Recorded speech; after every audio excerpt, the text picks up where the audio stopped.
Series, those soft tyres are going to be faster than those mediums. They'll be off to a good start, and the objective of going on that tyre early is to try and build a gap, try and get into clean air and use the rubber to its best possible use. Of course, championship points are available down to 6th position, so everyone vying over those top 6 places. But watch out for Suzuki, watch out for Miyazono. World Series 1 of Gran Turismo here in London is underway. Sai Suzuki leads the field across the line, followed by Miyazono, then Sato. So it's BMW, Subaru and Porsche down towards the first corner. Is anybody going to think about a dive into T1? I think they're a bit too far away, really, to be honest with you. What about, though, into the next series of corners? We're on a long straight now and heading into a very heavy braking zone. Is that going to leave BMW under a bit of pressure here from Subaru? Can Porsche and maybe even Lexus get themselves involved in the action? So here it is, Suzuki that leads on the soft tyres from the fellow soft shod Takuma Miyazono down into the hairpin bend. No moves at the sharp end of this field, but the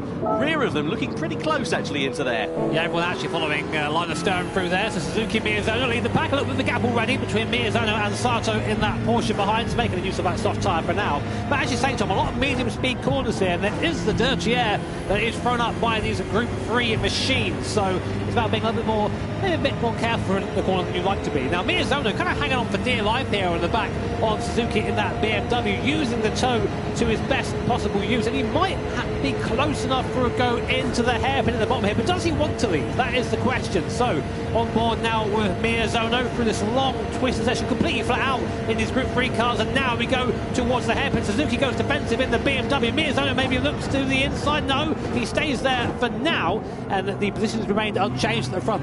It's interesting there how the difference in line sort of converged back on, because you've got the track bottlenecks up. Sato having a big wiggle out of the hairpin bend. That might leave them under a bit of pressure here from Lexus and Kawakami. It's not a particularly long run into sort of the next big braking zone. Well, actually, as a matter of fact, it sort of flicks right and then left, so you're going through these medium speed corners. The problem that you've got, though, in these medium speed corners where you're stuck in the wheel tracks of a driver in front is, of course, you've got dirty air going through there. You're going to be punishing those front tyres a little bit more. So the converse for Miyazono is that, of course, he has got the slipstream, which is great, but in the corners he's going to be really ruining those fronts. Yeah, Sato just hit the wall there on the exit and it slowed him right down. Here comes Kawakami in the Lexus, the reigning champions up into 3rd position here. It just shows you how easy it is to make a very small mistake. You touch that wall, you lose so much speed there, but of course the closer you get to it, the wider the corner is, the more speed you can carry. That is pretty much the gambit of the racing driver. Here is Kawakami, and now